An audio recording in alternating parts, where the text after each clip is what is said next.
everybody, Tom Lloyd, CCTV out here at Centennial Park, and joining me right now is Ralph Mitchell, who is the Horticultural Extension Agent for UF Extension Office here in Charlotte County. And Ralph is going to talk to us a little bit about some things that you might be hearing or seeing on social media about the brown leaves on these trees. How you doing today, Ralph? I'm doing very good, thank you. So Ralph, talk to us about this. We're seeing a lot of this on social media right now where people are talking about these leaves. What actually happened after Hurricane Milton to these leaves?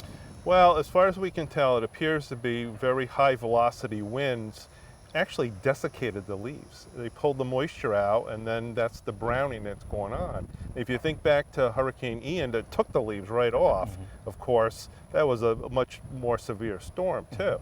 And what we're hoping to see is almost an early spring. So in about a month or so, there's enough resources and reserves in these plants to put out another set of leaves.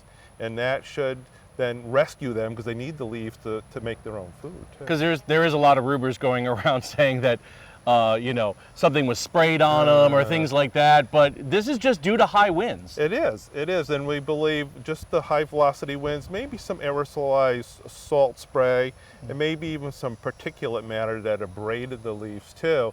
But if you look across the landscape and natural areas, you see this pattern.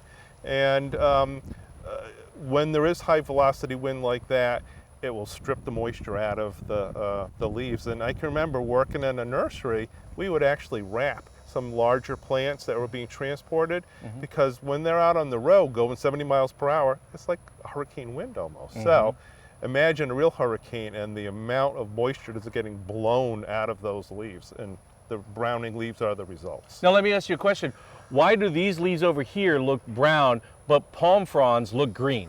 Well, it seems to be a lot of variation in what different plants could take. Of course, the oaks that we see here have a broad leaf, so they're going to have a different sort of setup as far as the venation and probably the cuticle of the leaf and the protection on that versus palms.